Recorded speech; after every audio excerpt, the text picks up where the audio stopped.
You're off the project until you publicly apologize to my ex-husband. My wife, the CFO, yelled in the all hands. I just nodded. Okay. Next morning, she smirked, learned your lesson? Then she saw my desk cleared and the resignation letter. The company lawyer burst in pale, shouting, "Ma'am, tell me you didn't." It started on a Thursday morning, the kind that already smelled like burnt coffee, recycled ambition, and bad decisions dressed in business casual. The office was buzzing with that fake kind of productivity people put on before an all-hands meeting. You know the drill. Everyone suddenly clicking their mouse extra loud like the sound itself makes them look important. Me? I was in my cubicle running on 4 hours of sleep and pure caffeine spite. For the past 3 weeks, I'd been cleaning up an audit disaster left behind by the company's favorite visionary consultant, also known as my wife's ex-husband, Adrian Foster. Yeah, you heard that right. My wife's ex, a man whose entire personality could be summarized as LinkedIn post with bad lighting. Adrian had been demoted a few months ago after his revolutionary compliance automation nearly burned down our accounting system. Instead of firing him, upper management gave him a participation trophy title, strategic consultant. Translation: someone who gets paid a 6-figure salary to say buzzwords like synergy and cross-functional alignment without doing anything measurable. Meanwhile, I was the guy working nights reprogramming his mess so the company wouldn't get slapped with a federal audit fine. I was expecting at least a quiet acknowledgement at the all-hands meeting, a simple nice work Mason, maybe even a fake clap from HR. I should have known better. The meeting started like every corporate cult ritual. My wife, Jenna, the chief financial officer, hair flawless, tone, managerial, smile expensive, stood at the front of the room with her assistant hovering nearby, holding a tablet like it was the Ark of the Covenant. Behind her stood Adrian, wearing that smug, "I just survived another demotion" grin and the kind of cologne that could double as a fire hazard. She cleared her throat. Good morning, everyone. Today's all hands will be short. I just want to address the recent audit situation. I leaned back in my chair, sipping my coffee, waiting for my pat on the back. Instead, she slammed a folder on the conference table so hard half the interns jumped. Before we move forward, she said, glaring at me like I just insulted her dog. I need to make something clear. Mason is off the audit project until he issues a public apology to Adrian. The entire room went silent. You could have heard a stapler drop 3 cubicles away. Even the HR director, Karen with a K, blinked so hard her eyelash extensions nearly took flight. Adrian folded his arms, doing that fake humble head tilt people do when they're secretly thrilled to be part of drama. It's not personal, he said, pretending to sound gracious. It's just about maintaining team harmony. Team harmony. This is coming from a guy who once misspelled the word budget in a board presentation and blamed the intern's energy. I set my coffee cup down and just stared at them both. Not in anger, not in shock, just that calm, neutral kind of stare that says, "Oh, you think you're in charge now? Cute." Everyone was waiting for me to explode, to argue, to defend myself, to throw out a "that's ridiculous." Instead, I smiled. Okay, just one word, crisp, clean, polite. The verbal equivalent of pulling a grenade pin and walking away. Jenna blinked. Excuse me. I said, okay, I repeated, calm as meditation music.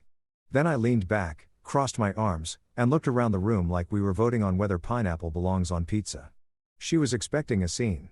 The whole office was people were already adjusting their mental popcorn supply. But instead, I gave them silence. The kind that makes people uncomfortable because they don't know what comes next. HR coughed nervously. Someone at the back whispered, "Did he just say okay?" Adrian shifted in his seat, clearly thrown off that I wasn't performing the meltdown they all wanted. See, I'd learned something about corporate life a long time ago. Loud anger gets you labeled unprofessional. Quiet compliance. That's how you start wars. Jenna gathered her notes, visibly irritated that her dramatic little power play didn't hit the emotional notes she rehearsed in front of the bathroom mirror that morning. Fine, she said sharply. Meeting adjourned. People scattered faster than interns, avoiding unpaid overtime. Adrienne lingered behind, pretending to help her collect papers, but mostly trying to look important. I grabbed my coffee mug, stood up, and gave him that half smile I reserve for people who think they've won. Congratulations on the promotion, I said, tone smooth as butter. Hope you enjoy the view from middle management purgatory, he chuckled awkwardly. You know, Mason, you really need to learn how to work with people.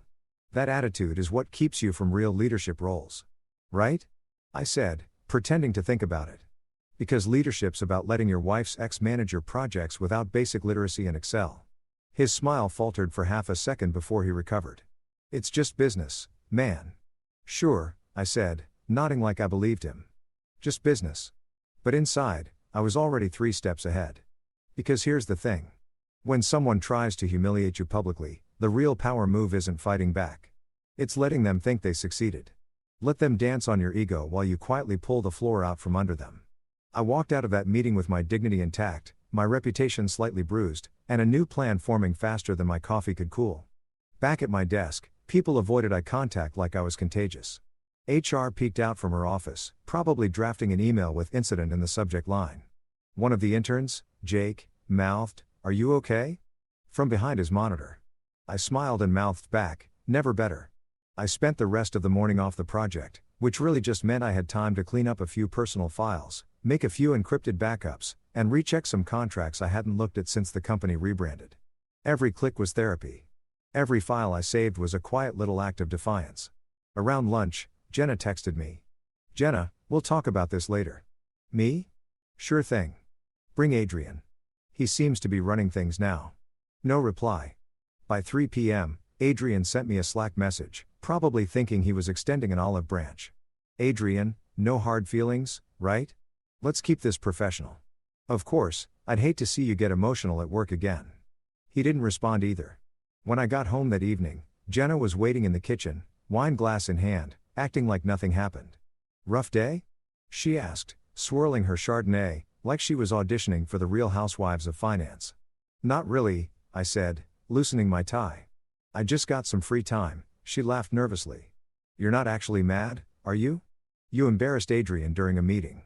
You practically called him incompetent." "Because he is incompetent," I said. "You know that better than anyone. You divorced him." Her jaw tightened. "That's not the point, Mason. He's trying to rebuild his career. You don't have to make it harder." I smiled. "I didn't." "You did." She sighed and looked away. "You know, sometimes I think you don't understand how corporate politics work." "Oh, I understand perfectly," I said, grabbing a beer from the fridge. "I just don't play checkers with people who think they're playing chess." She rolled her eyes. "You're being dramatic." "Me? Never," I said, leaning against the counter. "But hey, thanks for the public character assassination today. It really added some flavor to my Thursday." She took another sip of wine, clearly realizing this wasn't going to end in a hug. "You could just apologize, Mason. It would make things easier." "For who?" I asked. "You, him? The HR department that's already drafting a memo titled, 'When Spouses Work Together, a Cautionary Tale.' Mason." I put my beer down and smiled faintly. "You know what? You're right. Maybe I should apologize." Her face softened. "Really?" "Yeah," I said. "Tomorrow morning publicly." She exhaled, relieved. "Good. That's all I'm asking." "Of course," I said, walking past her toward the stairs. "You'll get your apology." What she didn't realize was that my version of an apology doesn't come with tears and graveling. It comes with strategy. It comes with silence, paperwork, and a smile that says, "You should have known better." That night while she scrolled through her phone in bed, probably texting her friends about how she handled the situation professionally, I was in the study revisiting old files, contracts, archives, system diagrams, my insurance policy, the kind of paperwork that makes or breaks empires. As I flipped through an old digital folder labeled Consulting Agreement, Legacy Systems, a grin crept across my face. Clause 9b. It was still there. My secret ace. I leaned back in my chair, sipping what was left of my beer, and whispered to myself, "Congratulations, Jenna. You just lit the fuse." There's a specific smell offices get when politics start rotting the air, like burnt toner and silent resentment. It had been 4 days since Jenna's little performance at the all-hands meeting, and people were still whispering like middle schoolers in detention. I couldn't walk to the coffee machine without catching fragments of gossip floating through the cubicle jungle. "Did you see how calm he was? Maybe they're fighting at home. I heard she made him sleep in the guest room." Oh, the drama. If this place ever went under, it could survive another decade, just selling its gossip as reality TV. Adrian, my wife's ex and my newly self-appointed supervisor, had officially returned to strategic consulting, which is corporate speak for "let's pretend this guy still matters." He'd somehow convinced upper management that his catastrophic system redesign was ahead of its time, which in Adrian language meant, "It still doesn't work, but I found better synonyms." He strutted into every meeting like he owned the building. All smiles and cologne strong enough to knock out a small horse. His PowerPoint slides had gradient backgrounds, motivational quotes, and exactly zero substance. My favorite was the one titled The Future of Integration, a holistic approach to team resilience. Spoiler alert, it was 12 slides of circles and arrows pointing to nothing. Meanwhile, Jenna was all business. No pet names, no casual, hey babe, not even a smirk. She'd gone full CFO mode. Emails with per my last message, calendar invites labeled urgent alignment, and meetings that felt like cross-examinations. We used to talk about vacation plans. Now we discussed budget variances. I wasn't sleeping next to my wife anymore. I was sleeping next to the company's risk management strategy. On Tuesday morning, I arrived early, mostly to enjoy 10 minutes of silence before the circus began. I grabbed a cup of the world's saddest coffee, sat at my desk, and opened my inbox to find 36 unread emails. 20 of them were from Adrian. Subject lines like re-audit workflow alignment, follow-up on follow-up, touching base on yesterday's touch base. I swear this man could write a novel about nothing and still CC half the company. I clicked one open and nearly laughed out loud. Hey Mason, just looping back on our ongoing collaboration. I noticed your risk flag parameters don't match our new operational philosophy. Let's recalibrate our synergy moving forward. Operational philosophy. The man was talking about code and using words better suited for a yoga retreat. I replied, hey, Adrian, thanks for flagging that. I'll make sure my parameters align with your evolving spiritual journey. Then I hit send and took a long, satisfied sip of coffee. By 9:30 a.m. the day's first meeting began. Jenna had called it an interdeep departmental transparency sync, which if you speak corporate, translates to mandatory group therapy session. The entire compliance department crammed into conference room B, where the thermostat was permanently stuck between sauna and freezer burn. Adrian stood at the head of the table like a motivational speaker who'd lost his audience years ago. Morning team, he chirped, clapping his hands. Before we dive in, I just want to acknowledge the great progress we've made bridging departmental silos. Translation, he wanted credit for something he didn't do. Jenna sat next to him, tablet in hand, pretending to take notes, but mostly keeping her eyes on me like she was studying a particularly uncooperative science experiment. Adrian clicked to his first slide, a stock photo of people high-fiving. Let's talk about emotional alignment and compliance, he said. I nearly choked on my coffee. Emotional alignment. He smiled like a man who'd read half a self-help book and decided he was Gandhi. Yes, we're all people before we're employees. If we can connect emotionally, we can build trust, and trust leads to better audits. Right? I said, leaning forward. Because nothing says trust like a surprise HR meeting. A few people snorted. Adrian ignored it. And to demonstrate this, Jenna and I are going to lead a quick exercise. Now, if you've never seen your wife and her ex lead a corporate team building exercise, congratulations. You've probably made better life choices than I have.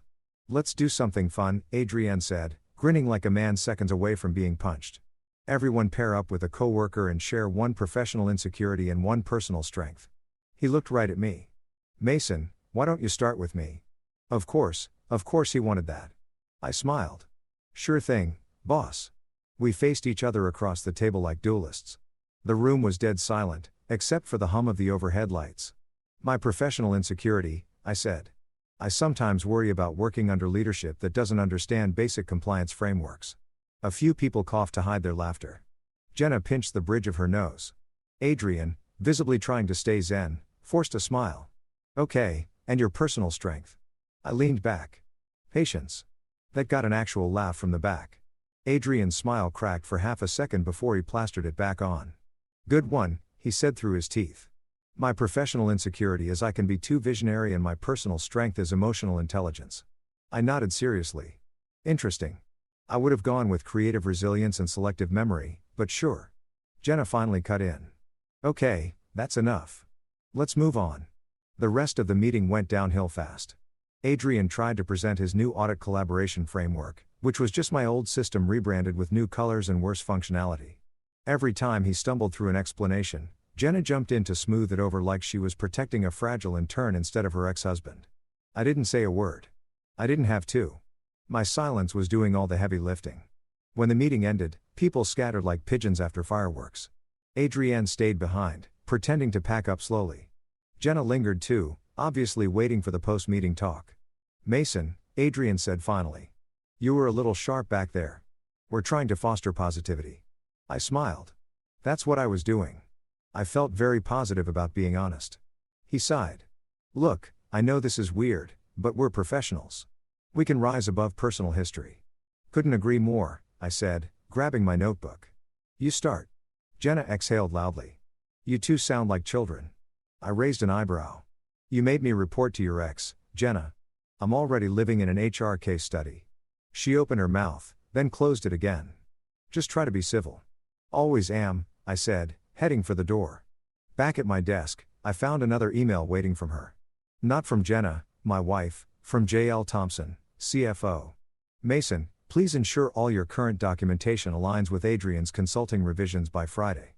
We'll be reviewing team adaptability metrics next week. Team adaptability metrics. That's CFO code for I'm testing your compliance through passive-aggressive paperwork. I replied, understood. Copying HR for visibility. It's amazing how fast an HRCC can change someone's tone. The next 2 days were an absurd circus of fake smiles and overcompensating professionalism. Adrian started dropping by my desk uninvited, using phrases like quick sync and collaboration culture. He'd lean against the cubicle wall like he was in a sitcom, sipping from his company mug with the words, "Innovation starts with you" printed on it. Hey, man, he'd say. Just checking if we're aligned. Oh, we're aligned, I'd reply. You're facing north. I'm facing the exit. By Thursday afternoon, I was done pretending. During a review session, he proudly showcased a new code model that was literally my design from 6 months ago, copy-pasted and renamed Fosterflow 2.0. And oh, the nerve. Everyone nodded politely, pretending not to notice. I watched in silence, arms folded and sipping my coffee. When he finished his speech, he looked at me expectantly. So, Mason, thoughts? I smiled. Yeah, I think plagiarism is the sincerest form of flattery. The room went silent. Jenna shot me a death glare. Adrian's smile twitched. You're funny, he said, voice tight. Thanks. Mine, I said. It's a coping mechanism. After the meeting, Jenna cornered me in the hallway. You're pushing it, she hissed. I'm not pushing anything, I said. I'm just adapting per your last message. She groaned. You're impossible. Yeah, I said, walking past her. That's why you married me. Twice the entertainment, half the meetings. That night, we sailed through dinner in silence. She scrolled through her phone while I replayed every conversation of the day in my head, each one confirming what I already knew. This wasn't just office politics anymore. This was a marital Cold War disguised as quarterly alignment. When she finally looked up, she said, Adrian thinks you're undermining him. I almost laughed. I don't need to undermine him, Jenna. He's doing that all by himself. She shook her head. You can't keep doing this. You're making me look bad. Sweetheart, I said, pushing my plate away. You made yourself look bad the moment you asked your husband to apologize to his replacement. She didn't respond, just got up and walked upstairs, leaving her wine half finished. I cleaned the table quietly, poured myself another drink, and looked out the window at the dark city skyline. My reflection in the glass looked tired, sure, but amused. Because even as the office descended into chaos, I wasn't panicking. See, the beauty of corporate warfare is that everyone thinks they're the hero until the paperwork says otherwise. And me, I wasn't done yet. Friday morning began like every other exercise in corporate self-delusion. Lukewarm coffee, a calendar full of meetings that could have been emails, and an inbox screaming for attention like a toddler with an iPad. I'd barely sat down when the company-wide Zoom invite popped up on my screen. Mandatory all hands hosted by CFO Jenna Thompson. The subject line already smelled like drama. Mandatory hosted by my wife at 9 a.m. on a Friday. That wasn't an update. That was a public execution with better lighting. I texted my coworker, Ryan from it, me. She's doing it, huh? Ryan. Yep. HR brought donuts. That's how you know it's bad. I sighed, closed the spreadsheet I'd been pretending to work on, and joined the call. 200 tiny faces appeared, tiled across my monitor like a digital hostage lineup. Some had cameras off, others were pretending to type, and a few had that glazed "I'm mentally on Indeed.com" expression. Jenna appeared in the center box, perfectly framed, hair immaculate, that CFO calm plastered on like a PR stunt. Good morning, everyone, she said brightly, voice smooth enough to butter toast. I appreciate you joining on such short notice. Oh, here we go. Adrian's face hovered beside hers, beaming like a proud intern who had just discovered the share screen button. He wore a navy blazer that screamed, I practiced this speech in the mirror, Jenna continued, as you all know, We've been working on re-establishing a culture of collaboration after recent tensions. Tensions? I almost spit out my coffee. Tensions is what you call a bad Wi-Fi signal. Not your CFO publicly disciplining her husband because her ex couldn't follow basic compliance procedure. She clicked to the next slide, a company stock photo of smiling employees around a whiteboard, the kind of picture that smells like unpaid overtime. Now, I wanted to address an internal concern regarding leadership behavior. Someone in the chat wrote, "Oh boy." She looked directly into the camera at me. It's been brought to my attention that certain individuals have been creating a culture of fear and inflexibility. The room, or rather the entire digital hive, went silent. You could feel 200 people holding their breath. While technical excellence is important, she continued, team harmony is equally vital. When feedback becomes confrontation and collaboration turns into control, we all lose. I took another slow sip of coffee. Classic corporate translation. We're not mad you fixed the system. We're mad you made us feel stupid about it. Then came the dagger. Effective immediately, she said. Mason will be removed from oversight of all ongoing compliance audits until further review. My Slack blew up instantly. Private messages flooding in. Dude, what did you do? Are you okay? You need a lawyer? Adrian, ever the opportunist, leaned forward with that condescending smile he must have practiced during his divorce hearings. To clarify, he added, this isn't punitive. It's about promoting a safe and creative work environment. Safe and creative. Yeah, because nothing screams creativity like firing the guy who kept your company from a federal fine. My screen lit up with faces pretending to look sympathetic while secretly loving the drama. HR blinked so hard I thought her webcam froze. Even the CEO's little window flickered, probably debating whether to step in or grab popcorn. Jenna clasped her hands, waiting for my reaction. The moment hung heavy, awkward, almost cinematic. She expected me to argue, to unmute, defend myself, make it messy. That's what everyone wanted. The fireworks, the scandal, the emotional confession. Instead, I smiled just slightly. Then I unmuted.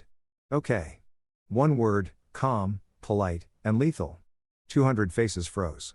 Adrian's smile twitched like a dying battery. Jenna blinked twice, thrown completely off script. Sorry, she asked, voice trembling just a little. You're right, I said evenly. Culture is important. Please proceed. Then, without another word, I clicked leave meeting. Boom. Gone. No mic drop, no outburst, just silence. The digital equivalent of walking off stage and letting the applause die awkwardly. My phone buzzed immediately. Ryan messaged me again. Ryan, bro, you just ended the internet. Me? Nah, just optimizing system efficiency. I stood up, stretched, and looked out the window. Outside, the city hummed. Car horns, distant sirens, the usual Friday chaos. It felt poetic. While the company combusted an HR-approved language, I had peace and an iced coffee. Within 10 minutes, my inbox exploded. Emails from Jenna, HR, the CEO, even the company lawyer, Melissa. Subject lines like urgent, please respond, and let's clarify communication protocol. I didn't open a single one. Let them sweat. Silence was the most underrated weapon in business. It forces everyone else to narrate your motives. By lunch, the rumor mill was spinning so fast it could have powered the server room. I overheard snippets as I walked past the break area. Did you see him just leave? Apparently, he's resigning. No. So, I heard he's suing. Wait, he's married to the CFO? Yeah. Some of them didn't even know. Corporate America, where people you've worked with for 3 years don't know you're married to upper management, but they can quote your Slack emojis. Around 100 p.m., I finally checked my phone. Jenna had texted, Jenna, what was that? You embarrassed me in front of the entire company. Me, sorry, I thought we were promoting transparency. No reply. At 2:30, she called. I didn't pick up. Then she called again. Finally, I answered on the third ring just to enjoy the suspense. Her voice was sharp enough to cut glass. You can't just log off a company meeting like that. Sure, I can. I said. I clicked a button. Mason, be serious. I am serious, I said. You wanted an apology. You got acknowledgement. That's practically the same thing in corporate language. She sighed, frustrated. You're impossible. Thanks, I said. Put it in my performance review. Click. I went back to my desk, humming softly, pulling up some old files. Not work files, my own archives.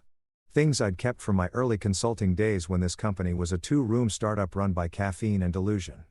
Back then, I'd built the backbone of the system, the compliance engines, the audit triggers, the security protocols, the kind of code that makes or breaks billion-dollar acquisitions. And somewhere in that dusty contract folder, I remembered a particular clause, something I'd written when I was young, paranoid, and legally creative. But I wasn't ready to touch that card yet.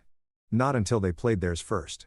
By evening, the entire office had descended into chaos. Someone leaked the Zoom recording. It was already circulating on the company chat channels under the name CFO versus Husband, Dawn of Compliance. HR tried to delete it, but you can't stop the internet once it smells scandal. My phone buzzed again. Ryan calling this time. "Dude," he said between laughs. "You went viral internally. They're making memes. One's got your face over Thanos saying, 'Okay, accurate,'" I said. "Perfectly balanced," he snorted. "You're insane." "Maybe, but I'm also unemployed for the weekend." "Man," he said, lowering his voice. "You sure you want to poke that bear?" "Jen is furious." "Good," I said. Me means she's predictable. After hanging up, I made dinner. Steak, medium rare, because I deserve something satisfying.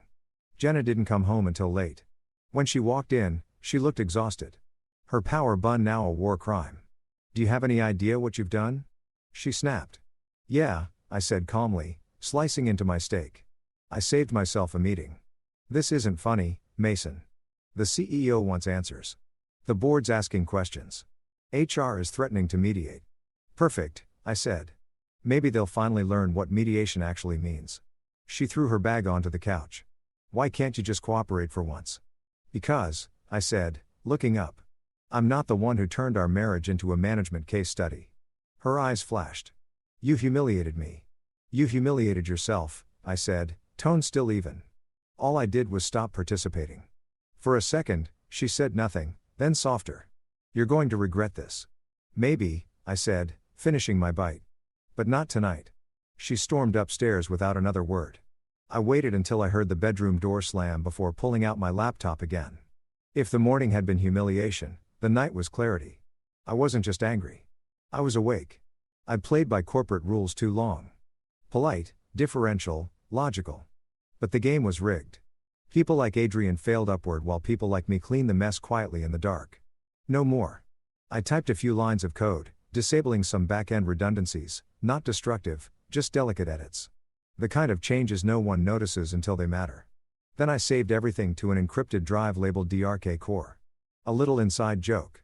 When I shut the laptop, I felt lighter, peaceful, even. Let them think they'd won.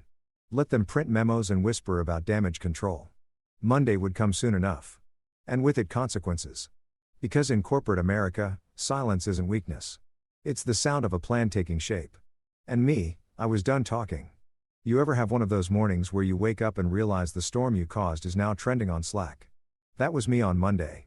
I opened my laptop and before the login screen even blinked, my phone buzzed nonstop. Emails, messages, notifications. The company hadn't just imploded. It had turned into a full-blown corporate opera. HR sent a reminder about professionalism. The CEO sent a "we value every voice" email that sounded suspiciously like damage control. Even Adrian, the ex-husband turned consultant turned peacock in a blazer, had sent me a no hard feelings note, complete with an emoji handshake because nothing says maturity like passive-aggressive clip art. But I wasn't angry. Oh no, I was calm. Dangerously calm because that kind of chaos meant one thing. They'd finally stepped exactly where I wanted them.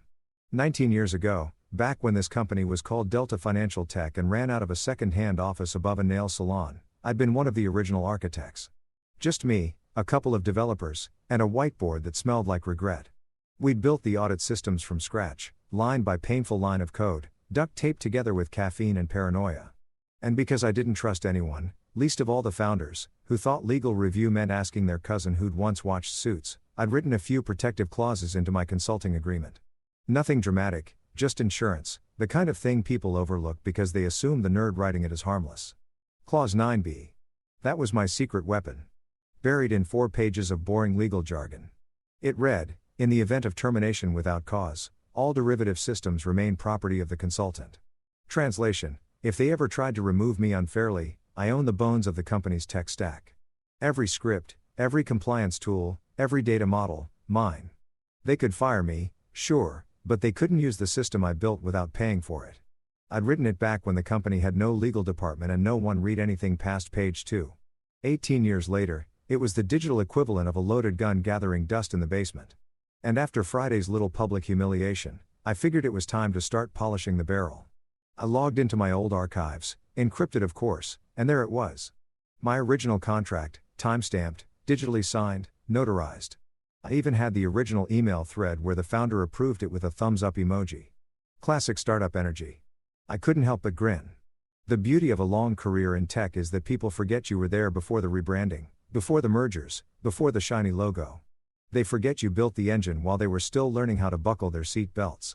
So, while Jenna was upstairs in our home office, probably FaceTiming Adrian about strategic messaging, I was in the living room, laptop open, resurrecting a ghost.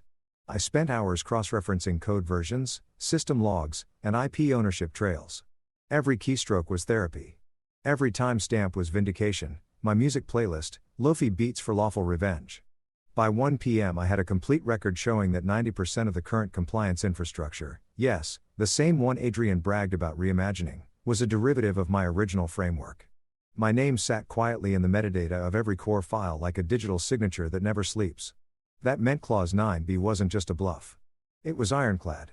Around 2 p.m., Jenna shouted from upstairs, "Mason, can you hop on a quick call? The CEO wants to discuss Friday's incident." Ah, the incident. The corporate euphemism for train wreck we caused but want you to fix politely. I joined the Zoom call.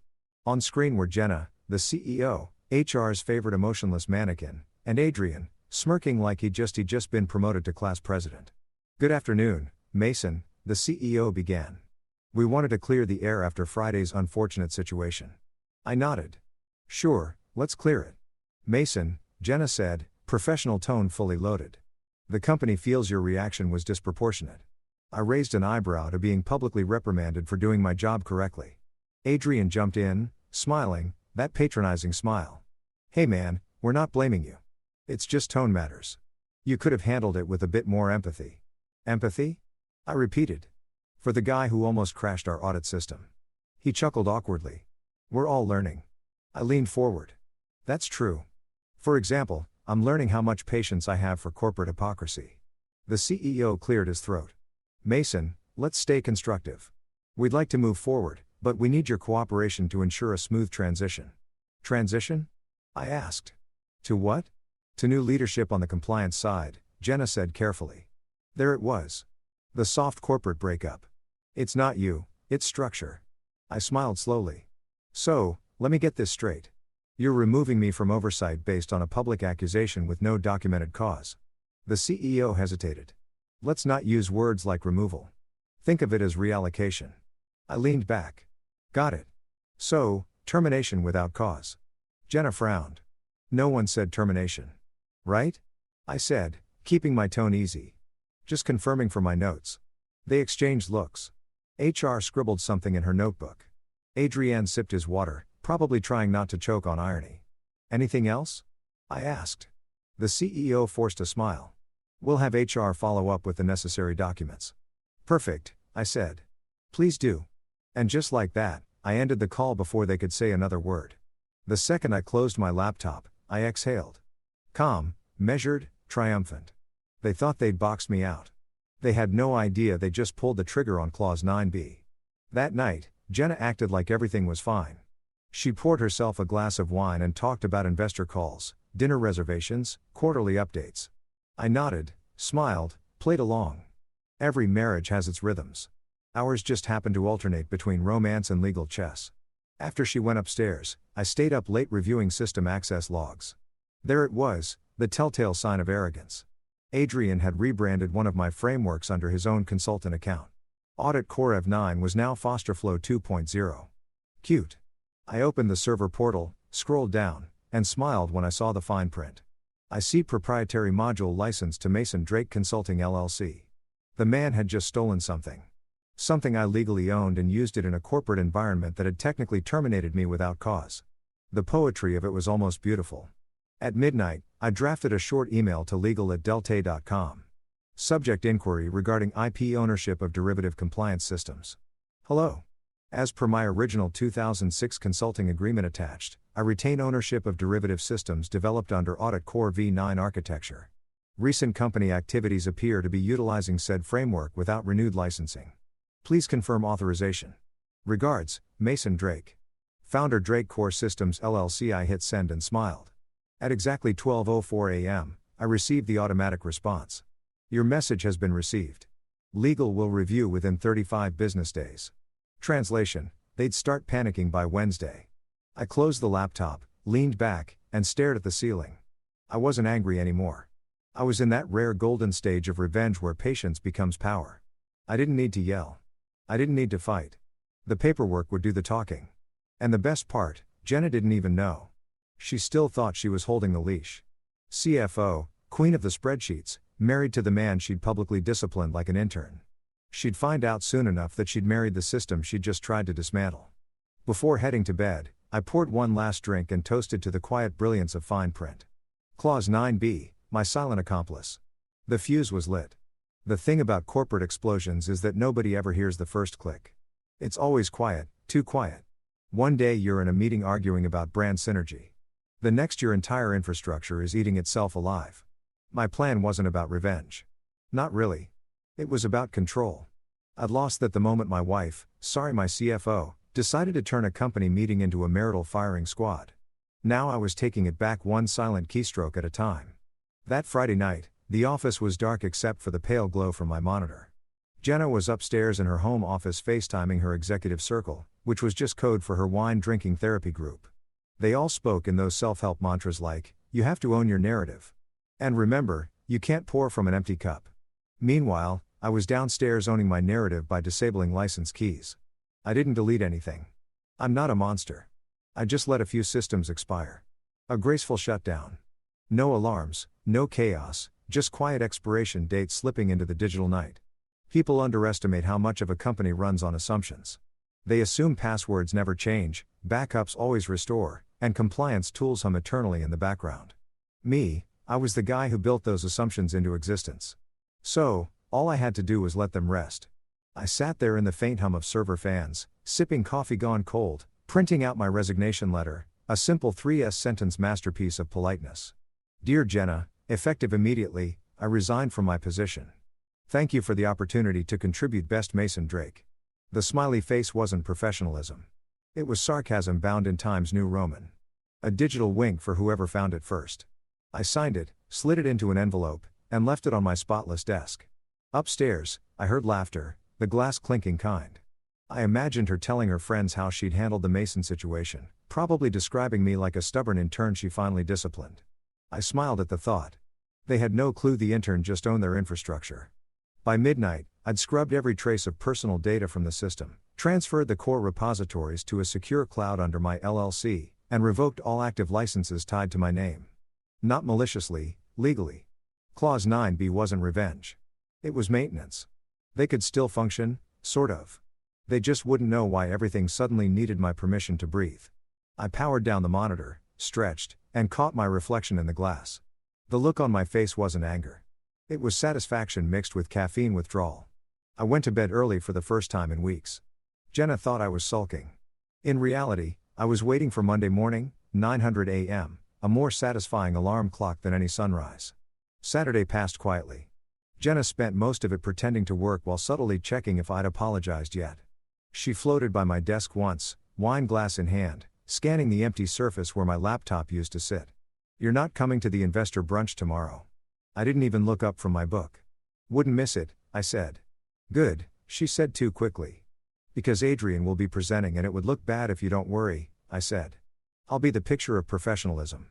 She smiled, satisfied, not realizing that the picture I had in mind was me walking out of the frame entirely. Sunday evening, I cooked dinner. Steak, garlic, potatoes, wine for her, whiskey for me, domestic calm before corporate Armageddon. She seemed lighter, like she'd already rewritten the narrative in her head. The big dramatic scene from last week was just one of those moments, something she could file away as character growth in her imaginary TED Talk. Halfway through dinner, she said, "You know, Mason, I think things are getting better." Adrienne said, "The board's impressed with how I handled everything." I almost laughed. "Impressed," I said, chewing slowly. "Yeah, That's one word for it. She smiled proudly. See, it's all smoothing out. I nodded. It will be eventually. She missed the tone entirely. That night, while she watched some mind-numbing Netflix reality show upstairs, I made one last adjustment. A single delayed trigger in the license database. A timed expiration that would quietly deactivate their high-tier compliance dashboard Monday morning. Not enough to destroy anything, just enough to make it clear who'd really been running the show. Then I closed the laptop for good. The soft click felt like a punctuation mark. Monday, 8:59 a.m. The office was buzzing with artificial confidence. Jenna walked into the building wearing her favorite victory heels, the kind that made her sound like a small army approaching. Adrian trailed behind, clutching a stack of printouts he definitely made just for show. The all-hands meeting was scheduled for 9 o'clock sharp. I wasn't there. I was at home in sweats, bowl of cereal in hand, watching the internal company live stream through a backdoor feed I'd built years ago for diagnostic purposes. Jenna opened the meeting with a bright PR-approved smile. Good morning, team. I know last week was challenging, but I'm proud to say we're moving forward stronger than ever. Someone off camera sneezed. Foreshadowing, probably. Adrian stepped up next, clicking his little remote like he was launching the next iPhone. Thanks, Jenna. Today, I'll be demonstrating our updated compliance dashboard streamlined for maximum efficiency and transparency. He turned to the projector. As you can see here, blank screen. He clicked again. Nothing. The audience shifted. Jenna frowned. Adrian laughed nervously. Technical glitch, he said. Can you already checking? Came a voice from the back, panicked.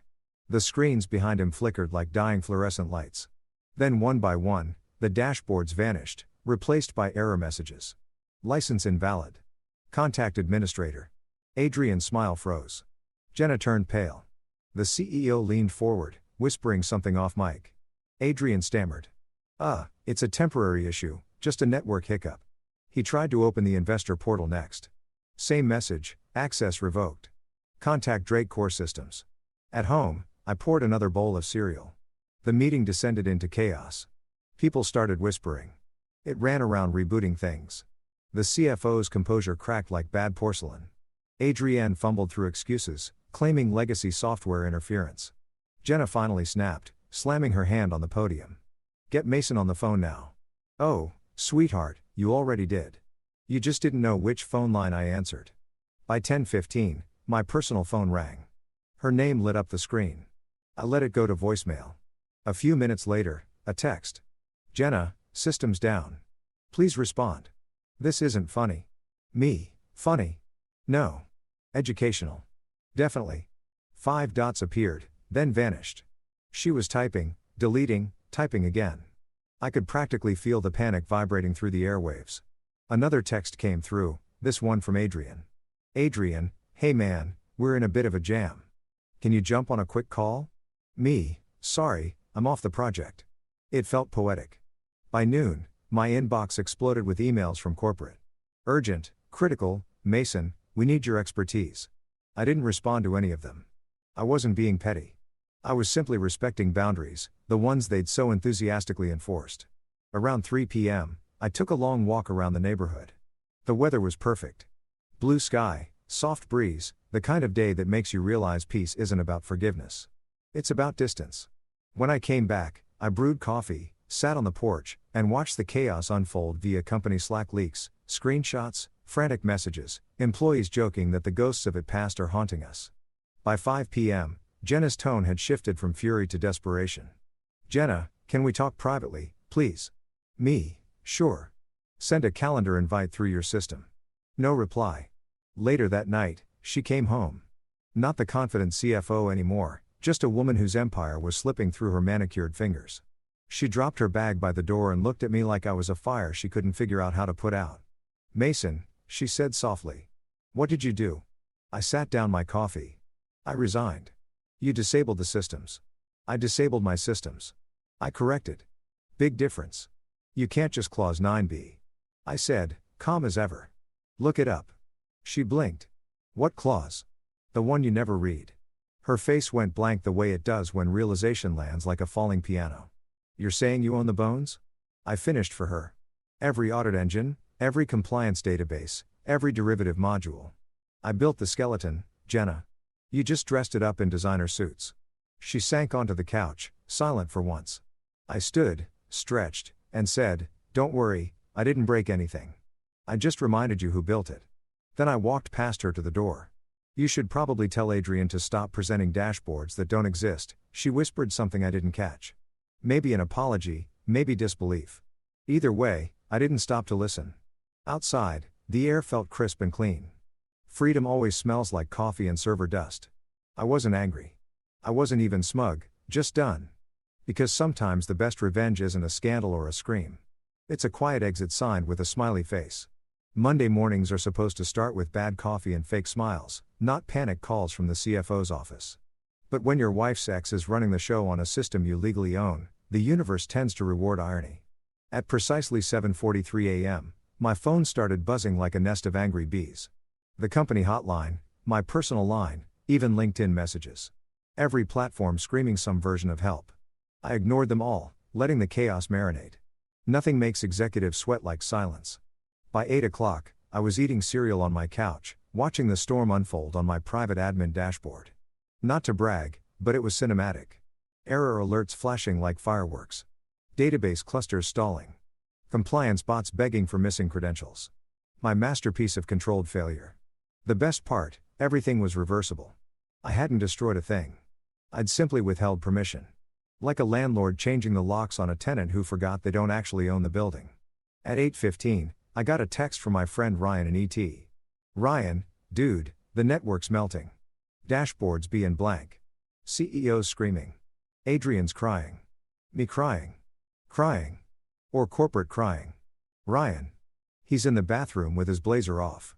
So real crying." I couldn't help but laugh. Adrian, Mr. Synergy himself, reduced to a puddle of panic while I sat in my pajamas spooning frosted flakes. Karma was punctual today. By 8:30, the internal Slack channels were chaos incarnate. Someone posted a screenshot. License error. Contact administrator. Drake Systems LLC. My old logo. Still there. Still smug. At 9 o'clock sharp, Jenna's number lit up my phone again. I answered this time, mostly because curiosity is a hell of a drug. Her voice was pure caffeine and desperation. "Mason, what the hell did you do?" "Good morning to you, too," I said. "The entire system's offline," she snapped. "Investors are calling. The CEO is threatening to pull contracts in Adrian, let me guess," I said. "He's presenting graphs that don't exist." "This isn't funny," she hissed. "Of course, it's not funny," I said. "It's tragic. A company this size, crippled because nobody read Clause 9b. Someone should have hired better lawyers." "Mason," she said, voice softening just enough to sound rehearsed. "You made your point. Now, please fix this before it ruins us." "Ruins you?" I corrected. "I'm fine." She exhaled shakily. "Please, I'm asking you as your wife." "Wife," I said. Interesting choice of word after last week's meeting. "Which role are you using, CFO or spouse?" "Mason, tell you what," I interrupted, setting down my cereal. "I'll consider it if you make a public statement acknowledging that I own the Dracor framework. I don't even need an apology. Just truth." She hesitated. "That's impossible." "Then so is your login," I said and hung up. Silence. Sweet liberating silence. I opened my laptop and watched the chaos unfold like the world's most satisfying live feed. The CEO's admin console was flashing unauthorized. The investors' dashboards displayed service suspended. It was in meltdown, rebooting servers like a defibrillator with no heart to revive. And Adrian, oh, poor Adrian, was in a meeting trying to manually explain data trends he couldn't access. Ryan sent another update. "Ryan, bro, he tried to draw the graphs by hand on a whiteboard. Me, art therapy." I almost felt bad almost. By 9:30, my email inbox overflowed with messages titled urgent. The CEO himself sent one that began with Mr. Drake instead of, "Hey, Mason." That's when you know they're scared. They switched to formality from CEO Prime Union Holdings. Subject, immediate assistance requested Mason. It appears our systems have encountered a serious licensing issue. We believe this may relate to your legacy infrastructure. Please contact me immediately so we can resolve this amicably. Regards, Douglas P. Henley. Amicably. Corporate for before I call my lawyer. I poured another cup of coffee, cracked my knuckles, and replied from Mason Drake to Douglas P. Henley. Subject, remediate assistance requested Douglas. I'd be happy to assist. However, As the rightful license holder of the Drake Core framework, see attached contract clause 9b, my consulting services would need to be re-engaged under standard vendor terms. Please have legal contact my office to discuss retainer options. Warm regards, Mason Drake, founder Drake Core Systems LLC. I hit send and took a long sip of coffee. That was my version of lighting a cigar after a clean job. At 10 o'clock, Jenna called again. I ignored it. Then she called from her office phone. I ignored that, too. She tried email next subject, please. Inside one line. They're blaming me for a second. Just a second. I felt something. Not guilt exactly, but nostalgia. I remembered the woman I married before she became the company. Back when she laughed without spreadsheets and kissed me without scheduling it. Then I remembered her standing in that meeting room shouting, "You're off the project until you apologize to my ex-husband." Yeah, sympathy deleted. Around 11, Ryan texted again. "Ryan, bro, HR just sent out a company-wide memo saying, we're experiencing temporary technical adjustments in corporate translation. We're screwed, but don't panic." Ryan, people are panicking. Me good. By noon, Bloomberg-level panic had set in. The compliance team couldn't access investor data. The audit files were frozen. The automated report system was spitting out error codes like a broken slot machine. Adrian tried rebooting a server manually, which is kind of like trying to perform brain surgery with a spoon. Jenna's third text of the day came through at 12:47. "Jenna, the CEO's threatening to fire me. Please, Mason, I'll fix this with you privately." Me, send me the statement. Jenna, what statement? Me. Acknowledging ownership. Drake Core Clause 9b. You remember? Jenna, you're blackmailing me. Make no, I'm invoicing you. At 1:30, the company lawyer, Melissa, called me directly. She sounded winded, like she'd sprinted through 5 meetings and 2 existential crises. "Mason. Hi, it's Melissa from legal," she said. Her tone trying to stay professional but cracking around the edges. "We're reviewing the contract and well, it appears Clause 9b is indeed enforceable." "Appear," I said. "It's notarized, time-stamped, and signed by your founder." "Yeah," she sighed. "Technically, you own the framework." "Technically," I repeated. "You're welcome to test that theory in court." She exhaled audibly. "Can we discuss a buyout?" "Sure," I said casually. But my rates have gone up. Supply and demand, you know." She groaned. "I'll get back to you." "Take your time," I said. "You've got about 0 system access left." By mid-afternoon, when the company was hemorrhaging productivity like a sitcom with no writers. The CEO was on the verge of a breakdown. Investors were threatening to pull out. And the internal network chat looked like a therapy session. Meanwhile, I was sitting on my porch, laptop balanced on my knees, watching the chaos from my back-end view. I didn't need popcorn. Their Slack logs were entertainment enough. Then around 3:45, Jenna showed up at the house. She didn't even knock, just stormed in, heels clicking like tiny gunshots. "You need to stop this," she said, standing in the doorway, chest heaving. "They're about to shut down operations." "I told you," I said calmly, not even looking up from my laptop. "I didn't break anything." She crossed her arms. "You crippled us." "I paused your subscription," I corrected. "You can resume anytime. Just need to sign the vendor agreement." She glared. "You're enjoying this." I looked up finally, met her eyes. "Not enjoying, just appreciating accountability. It's rare these days." She sank into the armchair opposite me, her entire posture deflating. "They're going to fire Adrian." "I'll send flowers," her voice softened. "And me." "Actions have consequences," I said, echoing the line she'd used on me once. "Remember?" She didn't respond, just stared at the floor. After a long silence, she whispered, "You win?" I leaned back, tilting my head. "It's not a game, Jenna. It's business. The part you always forgot." For the first time in weeks, she didn't have a comeback. No corporate buzzwords, no damage control jargon, just quiet. After she left, I reopened my email and saw a new message from the CEO. Subject, contract negotiation. "Mason, we'd like to retain Drake Core Systems immediately. Legal is drafting a new consulting agreement. Expect payment terms within the hour. Respectfully, Douglas P. Henley." I smiled respectfully. That's corporate for we surrender. By 6 p.m., my bank app pinged with a deposit notification. An obscene consulting retainer paid in full. The same company that publicly humiliated me was now paying me to fix the mess they created. Adrian reassigned to a strategic ideation. Translation: no duties, no access, no future. Jenna suspended pending internal review. HR called it temporary leave to ensure objectivity. I called it karma on PTO. As the sun dipped below the skyline, I closed my laptop and poured a whiskey. For the first time in years, the world felt balanced. You could call it revenge. And I called it realignment. The company got their lesson. Jenna got her reckoning. And I got my piece, plus a very comfortable retainer. And the best part, I didn't raise my voice once. Because in corporate America, the loudest power move is silence and a well-timed invoice. There's a distinct kind of silence that only happens after corporate disaster. A heavy buzzing quiet where everyone pretends to be working while secretly updating their resumes. You could feel it through the walls of Prime Union's glass tower that Tuesday morning. The air conditioning hummed, keyboards clicked like guilty confessions, and somewhere deep inside the building, a printer jammed dramatically, as if protesting the incompetence surrounding it. By 9 cam, Jenna's name was trending on the internal Slack board. Not officially, of course, but through coded messages. Anyone heard from finance? CFO not in yet. Should we even submit the Q3 review? Translation: is the queen dethroned? She was still on leave, which in corporate language meant the board sharpening the guillotine. Adrian, the man who started this entire circus, had gone radio silent.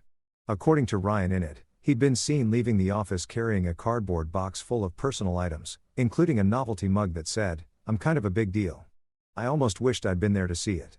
I was on my porch again, coffee in hand, scrolling through my phone as if I didn't own half their infrastructure. Technically, I did. Drake Systems had been reinstated under a formal vendor contract the night before. The retainer they'd wired me could have bought me a Tesla, a vacation home, or a lifetime supply of pettiness. Though, honestly, I already had plenty of that. At 9:32 a.m., my phone buzzed with an incoming call. Unknown number, but I recognized the area code immediately. The company's legal department. I answered casually. Drake Systems, Mason speaking. Mason, thank God, said a voice I recognized. Melissa, the company's lead counsel. She sounded like someone halfway between a stroke and a meltdown. We have a situation. I took a slow sip of coffee. You usually do. No, I mean a real one. Papers rustled on her end like she was flipping through a legal exorcism. I'm in the CFO's office right now and well, ma'am, tell me you didn't. There was muffled whispering. Another voice. Jenna's shaky, defensive. It wasn't supposed to be public. Melissa groaned into the phone. Mason, you're going to want to sit down for this.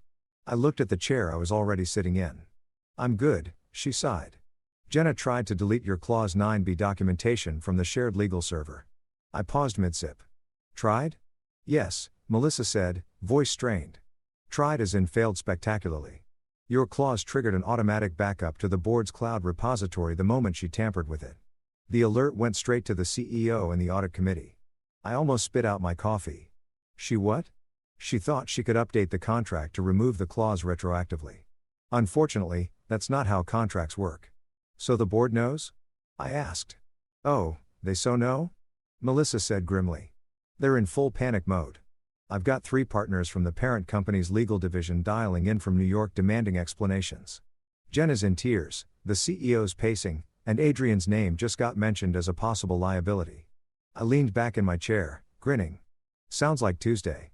Mason, Melissa continued, voice dropping to a whisper. Off the record, I told them to stop digging before they make it worse. Clause 9b isn't just airtight, it's nuclear. If they keep poking it, they're going to find out they technically licensed their entire audit suite to your LLC for indefinite use. Technically, I said, feigning innocence. Legally, she corrected. It's your system. All of it. I let that sink in for a second. The same people who treated me like an expendable employee now couldn't run a compliance check without my permission. God bless meticulous paranoia and a good lawyer from 2006. Mason, Melissa said, snapping me out of my thoughts. The board's calling an emergency session at noon. They want you there. I blinked. You want me to come back into the building? They're begging you to come back, she corrected. I'd strongly recommend showing up. I couldn't help it. I laughed. This is going to be fun. Walking back into that office felt like stepping onto a movie set after a scandalous finale. Every head turned when I entered. Some curious, some terrified, most pretending to look busy. The receptionist nearly choked on her gum when she saw me swipe my visitor badge. Mr. Drake, she stammered. You're here for the board session apparently, I said, where's the confetti? She didn't get the joke. I rode the elevator up to the 14th floor. Executive level. The doors opened to the familiar smell of stress, expensive perfume, and denial. Outside the boardroom, Melissa was waiting, clutching a thick folder like it was her emotional support animal. They're inside, she whispered. And Mason, maybe go easy. No promises, I said. When I walked into the room, it was like a scene out of a courtroom drama. The CEO, Douglas, sat at the head of the table, red-faced and sweating. 3 board members joined via video call from New York, their faces pixelated, but clearly annoyed. Jenna sat near the end, pale and quiet. Quiet, her hair tied back in a defeated bun. She wouldn't meet my eyes. Douglas cleared his throat. Mr. Drake, thank you for joining us on short notice. I smiled. I wasn't doing much. Just running your systems from my couch. One of the board members, an older woman with steel gray hair and a voice that could curdle milk, said, we've reviewed the documentation surrounding Clause 9b. I nodded. Ah, yes, my favorite bedtime story. Her frown deepened. It appears that due to the language in your consulting contract, you retain ownership of the company's core compliance infrastructure. That's correct, I said cheerfully. For nearly 2 decades now, Douglas shifted in his chair. And Jenna attempted to, how should I phrase this? Revise the agreement. All eyes turned to Jenna. She looked like she wanted to vanish into her ergonomic chair. I made a mistake, she said quietly. I thought it was archived data. I didn't realize the gray-haired board member cut her off. You attempted to delete a binding legal document during an active investigation. That's not a mistake. That's misconduct. The room went dead silent. Melissa tried to smooth things over. Let's remember everyone's under stress. Stress doesn't justify tampering with legal records. The woman snapped. Douglas rubbed his temples. Mason, what would it take to make this right? I smiled faintly. Depends on your definition of right. Mason, he said, trying for diplomacy. You're clearly within your rights, but we'd like to avoid a public fallout. Investors are already nervous. Understandable, I said. I'm willing to help. Relief spread across his face. Too soon. For a price, I added. Douglas sighed. Of course. What's your number? I leaned back, savoring the moment. I don't want more money. You've already paid me. What I want is a statement, public acknowledgement that Dracor Systems is the sole architect and owner of the compliance framework that includes full credit in all investor documentation. The board murmured. Douglas hesitated. That's unconventional. So is being fired by my wife, I said. One of the New York board members chuckled before catching himself. After a tense silence, Douglas nodded. Fine, we'll issue the statement. In return, you'll restore system access. Within 24 hours of publication, I said. Written, signed, distributed. He extended a hand. Deal, I shook it. Please doing business again. As I turned to leave, Jenna finally spoke. Mason, wait. I stopped at the door. She stood, eyes glistening, voice trembling. I didn't mean for any of this to happen. I gave a small humorless smile. You meant to embarrass me in front of the company. Everything after that is just cause and effect. I lost everything. She whispered. No, I said, you just learned who everything belonged to. Then I walked out. By the time I got home, my inbox was already buzzing with the press release draft. Prime Union Holdings acknowledges and thanks Dracor Systems LLC led by Mason Drake for the proprietary infrastructure that powers our compliance and audit platforms. We are proud to continue this partnership under a renewed strategic agreement. That's corporate code for we messed up and he owns us now. Ryan texted me 5 minutes later. Ryan, bro, you're a legend. They're calling you the Ghost Founder. Me? That's Dr. Ghost Founder to you? I poured myself a drink and sat back watching the sunset. For the first time in months, I felt calm. Not vengeful, not smug, just calm. 'Cause this wasn't about revenge anymore. And it was about balance. And the beauty of balance, you don't need to raise your voice to achieve it. You just need to write one clever clause and wait 18 years for karma to mature. You could measure the chaos inside Prime Union by the sound of Jenna's heels. The faster she walked, the closer someone was to being fairy. And that Monday morning, her heels could have registered as a seismic event. Click, click, click. Like an approaching lawsuit with lipstick. From what Ryan texted me, the office looked like a financial apocalypse. Investors were calling. The servers were crying. And the only person with working credentials, me, was making a second cup of French press coffee at home. When you're in control, you don't rush. You let the panic breathe. By 9 a.m., the company Slack had devolved into full-scale hysteria. Departments were tagging me like I was tech support for the universe. At Mason, can you restore access for accounts payable? We have payroll stuck mid-process at Mason. Drake, please respond. Compliance bots have gone feral. At Drake Systems, you are our only hope. I sipped my coffee. They finally got it, I muttered. Then came the email from the CEO. Subject line in all caps, never a good sign. Urgent, all systems compromised. Mason, we need immediate intervention. Investors are threatening legal action. I understand you're within your contractual rights, but this has gone beyond a disagreement. Please call me before noon. Douglas, I didn't reply. You never respond when they're panicking. It ruins the power curve. At 9:37, Jenna called again. I almost didn't pick up. Almost. But curiosity is a dangerous hobby. Mason, she said, voiced breathless. We're collapsing.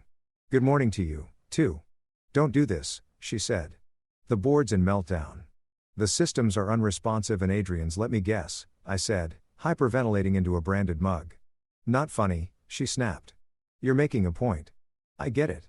But we're both going down with this ship. I leaned back in my chair. Jenna, the difference between you and me is I brought my own lifeboat. Her tone softened, desperation sneaking through the cracks. Please, can we just talk privately? Sure, I said. Send a calendar invite through your system. I could practically hear her grinding her teeth through the phone. Then click. By Tenedo, the company was trending internally as the Titanic of tech. Someone in marketing leaked a meme showing Adrian as the captain clutching a coffee cup while the ship sank. For the first time in my career, corporate suffering was entertaining. Then, right on cue, Ryan called. Bro, you will not believe this, he said between laughs. Jenna just called an emergency investor meeting. Of course she did, I said. She's addicted to optics. Yeah, well, she walked in looking like a Wall Street power move, white blazer, blood red heels, face set to I'm not panicking, but dude, Adrian followed her in wearing a Hawaiian shirt. I choked on my coffee. Oh, what? Apparently, he thought it was casual Monday. Jesus Christ, I said. It's like watching reality TV for accountants, bro. Ryan said, lowering his voice. They're trying to manually rebuild your system with PowerPoint flowcharts. I set my mug down. PowerPoint. Oh, this is going to be biblical. At 11:15, another text came in. This one from Melissa the lawyer. Melissa. Mason. FYI, the CFO is attempting to access your private modules through an admin override. Me. Adorable. Melissa. It's triggering internal alerts. It's losing its mind. Me. Good. Builds character. Apparently, Jenna and Adrian were in her office surrounded by a swarm of interns trying to fix the system by resetting the server keys, which in non-corporate English is like trying to repair a jet engine with a hair dryer. At 11:40, my phone buzzed again. Ryan, this time, voice barely containing laughter. She's screaming at it, man. Full CFO mode. You know the tone that makes coffee curdle? Oh yeah, I said. The one she used on me during tax season.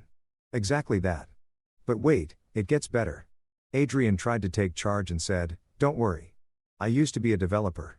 He accidentally logged everyone out of the network, even HR. I laughed so hard I had to put my phone down. That man couldn't debug a toaster. No joke, Ryan said. People are printing resignation letters on the backup printer because the email's dead. Ah, poetic symmetry. By noon, Melissa's number flashed again. I picked up this time. Mason, she said out of breath. The CEO wants to know if you'll attend an emergency virtual board call at 1. I checked my watch. Depends. Will there be snacks? Please, she said. They're desperate. I smiled. Desperation is not a mood. It's a negotiation tactic. At 1 o'clock sharp, I joined the Zoom call. My screen lit up with the usual suspects. Douglas, the CEO, looking like he'd aged 10 years in 2 days. Melissa clutching a pen like a stress toy. Jenna perfectly framed in her designer suit but visibly unraveling. And Adrian hiding behind a fake plant in his background. Douglas started. Mason, thank you for joining. We're in a challenging position. Understatement of the year, I said. He exhaled. The investors are demanding operational stability by end of day. We need your cooperation to restore access. Sure, I said once the acknowledgement statement goes public. Jenna interjected, voice trembling but trying to sound firm. The board hasn't approved that yet. That's interesting, I said. Because my patience hasn't approved your access either. Douglas held up a hand. All right, let's de-escalate. Mason, you've made your point. We all understand the ownership structure now. I'm not sure you do, I said.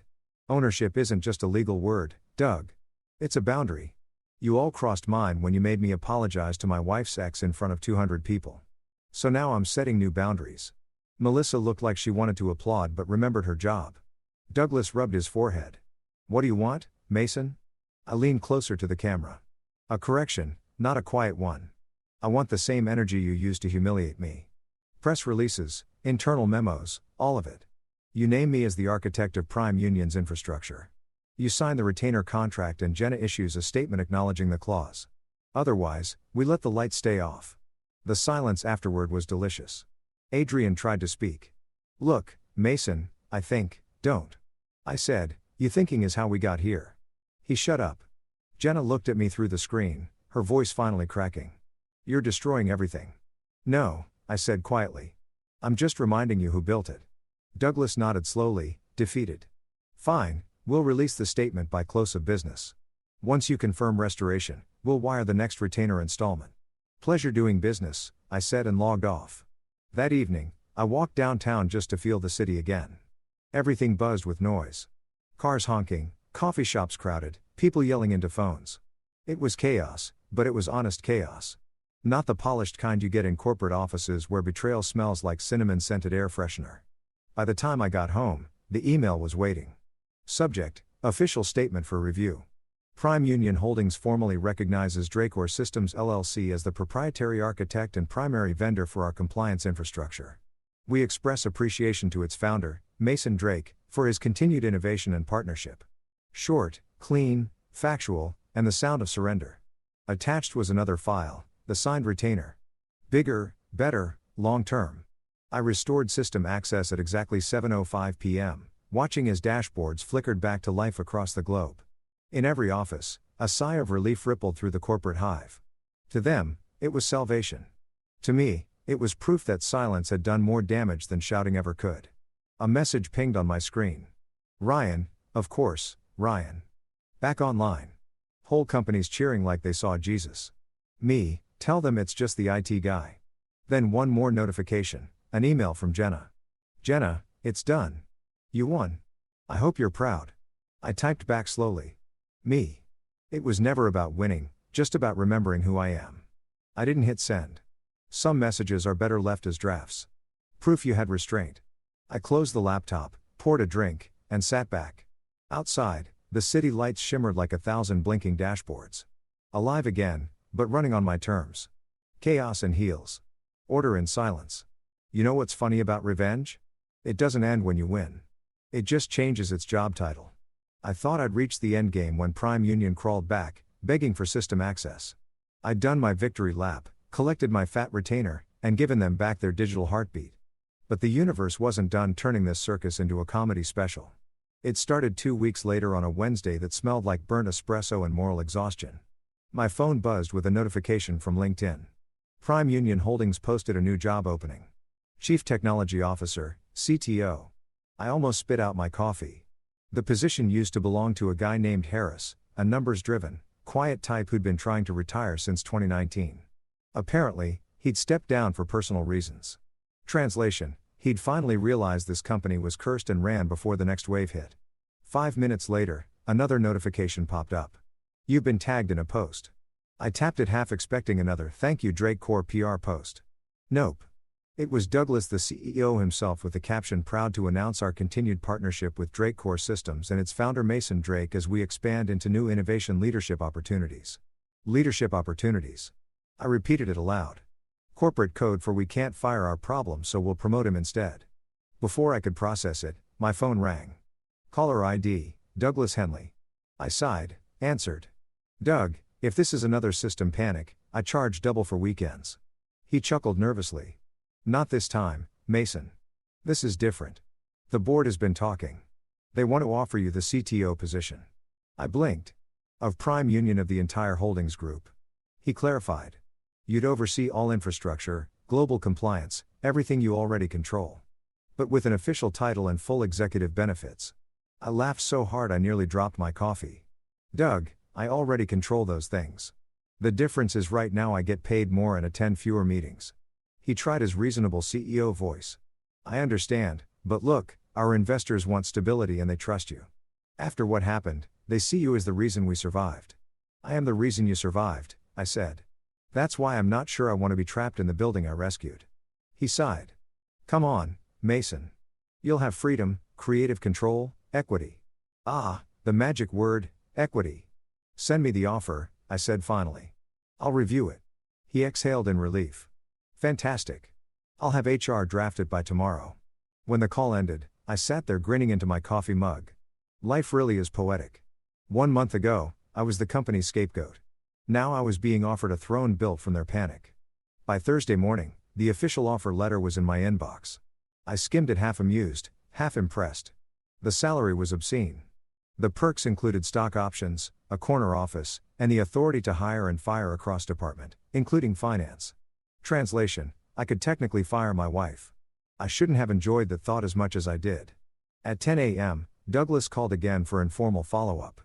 His voice was all sunshine and spin. So, Mason, can we make this official? The board's excited. Melissa's already cleared your contract. Before I accept, I said. I have one condition. Of course, he said quickly. Name it. Jenna stays off my chain of command. No overlap, no reporting structure, no shared meetings, nothing. There was a pause, then cautiously. Understood. She's no longer with us. Actually, I froze. Come again? She submitted her resignation last night, effective immediately. I didn't know what to say. The room felt too quiet. She said she needed time, Douglas added softly. Personal reasons. I leaned back in my chair, staring at the ceiling. Of course she did. Chaos always costs someone their peace. Understood, I said finally. Send me the onboarding schedule. Welcome aboard, CTO, he said too cheerfully. That Friday, I walked into Prime Union for the first time as an executive. It was surreal. The same front desk that once ignored me now smiled like I was royalty. Good morning, Mr. Drake. Can we get you anything? Coffee, pastry. I'm good, I said. Just here to make sure the building's still standing. The elevator ride up felt like déjà vu, only quieter. No whispers, no side eyes. People avoided making direct contact, like I was both a savior and a warning sign. In a way, I was.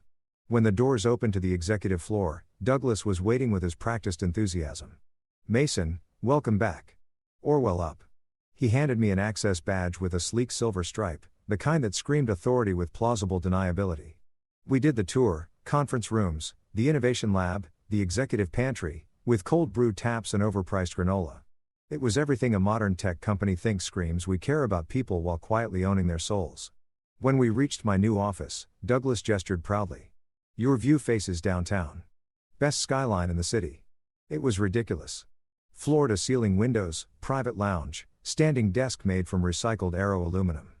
I ran my hand across it and couldn't resist saying, nice, expensive, unnecessary, perfect. He laughed awkwardly. You'll fit right in. After he left, I sat behind my new desk, looking out over the city. It was strange.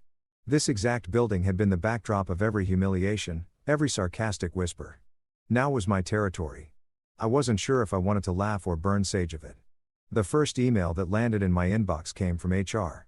Welcome to the leadership team mandatory executive retreat next quarter.